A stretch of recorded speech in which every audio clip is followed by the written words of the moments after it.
Bismillahirrahmanirrahim. Assalamualaikum warahmatullahi wabarakatuh. Bagaimana kabarnya pagi ini?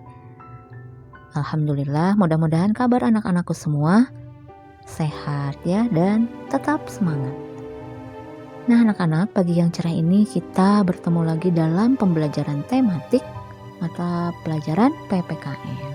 Apa yang akan kita bahas pagi ini? Yaitu tentang peristiwa Sumpah Pemuda. Nah, kita sudah memasuki tema 5 ya. Dan mudah-mudahan kalian tetap semangat. Baik. Anak-anak mungkin sebagian sudah ada yang tahu bagaimana peristiwa Sumpah Pemuda. Nah, peristiwa ini merupakan hasil keputusan Kongres Pemuda kedua yang diselenggarakan pada tanggal 27 dan 28 Oktober tahun 1928 di Jakarta. Nah, kongres tersebut dihadiri oleh 750 orang dari organisasi-organisasi kepemudaan yang ada di Indonesia. Nah, Sumpah Pemuda ini dirumuskan oleh para pemuda yang mengikuti Kongres Pemuda tersebut. Para pemuda ini berasal dari berbagai suku bangsa di Indonesia. Para pemuda meyakini bahwa kemerdekaan Indonesia hanya dapat diraih dengan semangat persatuan dan juga rasa cinta tanah air. Oleh sebab itu, maka diselenggarakan Kongres Pemuda untuk mempersatukan seluruh pemuda di Indonesia. Nah, sekarang bagaimana isi Sumpah Pemuda ini? Kita lihat berikut ini ya. Sumpah Pemuda 1. Kami putra dan putri Indonesia mengaku bertumpah darah yang satu, tanah air Indonesia. 2. Kami putra dan putri Indonesia mengaku berbangsa yang satu, bangsa Indonesia. 3. Kami putra dan putri Indonesia menjunjung bahasa persatuan, bahasa Indonesia. Nah,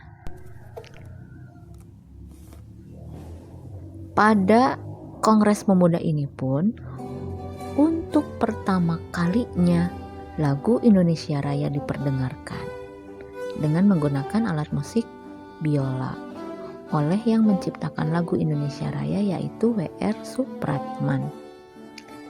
Dan ini telah menjadi lagu kebangsaan negara Indonesia. Nah, dalam kongres ini pula bendera merah putih dikibarkan mengiringi lagu tersebut. Nah, dari peristiwa Sumpah Pemuda ini tentu mengobarkan semangat persatuan dan kesatuan rakyat Indonesia. Banyak manfaat yang bisa kita peroleh dari peristiwa tersebut ya, apa saja? Yang pertama, tentu mempererat persaudaraan, kemudian mewujudkan kerukunan, menumbuhkan semangat bekerja keras, dan semangat untuk bergotong royong dalam membangun bangsa. Nah, sekarang bagaimana upaya mempertahankan persatuan dan kesatuan bangsa Indonesia? Sebelum peristiwa Sumpah Pemuda, semangat persatuan bangsa Indonesia sebetulnya sudah terwujud melalui munculnya organisasi-organisasi nasional. Salah satunya apa? Indische Partei atau IP. IP ini merupakan partai politik pertama di Indonesia yang didirikan oleh Dowes Dekker, Cipto Mangunkusumo, dan Ki Hajar Dewantara di Bandung pada tanggal 25 Desember tahun 1912. Indische Partei ini berani mengkritik pemerintah Belanda dan menuntut kemerdekaan Indonesia. Indische Partei bertujuan untuk mengembangkan semangat persatuan dan cinta tanah air Indonesia. Dan Indische Partei juga menjadi pemersatu bangsa Indonesia karena anggotanya berasal dari beragam suku, ras, dan juga agama. Nah, sekarang bagaimana cara mempertahankan persatuan dan kesatuan? Nah, tentu kita harus saling menghormati dan juga menghargai.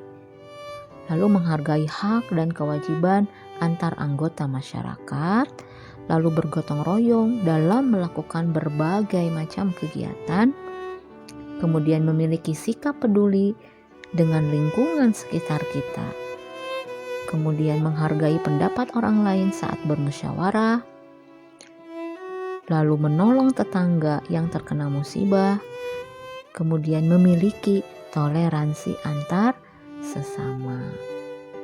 Nah, sekarang ada usaha tentunya untuk mempersatukan Negara Kesatuan Republik Indonesia atau NKRI. Negara Kesatuan ini adalah negara berdaulat yang merupakan satu kesatuan. Dalam Negara Kesatuan, pemerintah pusat memegang kekuasaan tertinggi, sedangkan pemerintah daerah hanya menjalankan kekuasaan tertentu yang diberikan oleh pemerintah pusat. Nah, persatuan dan kesatuan NKRI ini merupakan modal penting dalam pembangunan bangsa. Salah satu cara yang dapat kita lakukan untuk mempersatukan NKRI adalah berpartisipasi dalam upaya menjaga keutuhan wilayah dan bangsa Indonesia.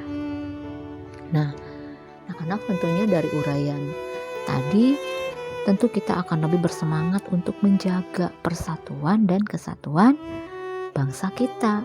Dimulai dari anak-anak sendiri ya. Di usia sekarang ini, karena kita sudah tahu bagaimana perjuangan para pahlawan pada zaman dahulu, nah kita tentu akan lebih, kita harus menjaga persatuan kita. Jangan sampai kalau ada perselisihan di antara teman, lalu kita sampai terjadi permusuhan, terpecah belah. Nah, kita ingat lagi perjuangan para pahlawan dulu. Kita ingat peristiwa Sumpah Pemuda. Pada saat itu para pemuda berkumpul, lalu mulailah keluar ikrar Sumpah Pemuda. Dan peristiwa Sumpah Pemuda ini kemudian diabadikan sampai sekarang ya. Ada Hari Sumpah Pemuda pada tanggal berapa? Pada tanggal 28 Oktober. Nah, kita selalu memperingati hari ini untuk mengingat kembali perjuangan para pahlawan. Jadi dengan peristiwa ini, dan peristiwa Sumpah Pemuda ini, mari kita menjaga persatuan dan kesatuan negara Indonesia. Dan harus selalu kita teladani ya bagaimana perjuangan para pahlawan. Nah, anak-anak, bagaimana? Mudah-mudahan bisa dipahami, dan seperti biasa anak-anak buka buku penanya tema 5 dan baca kembali ya. Mudah-mudahan semakin paham ya tentang uraian yang sudah Ibu sampaikan tadi. Baik, anak-anak, mohon maaf atas segala kekurangannya dan terima kasih atas perhatian anak-anakku semua, dan tetap semangat walau belajar di rumah. Sekian, wassalamualaikum warahmatullahi wabarakatuh.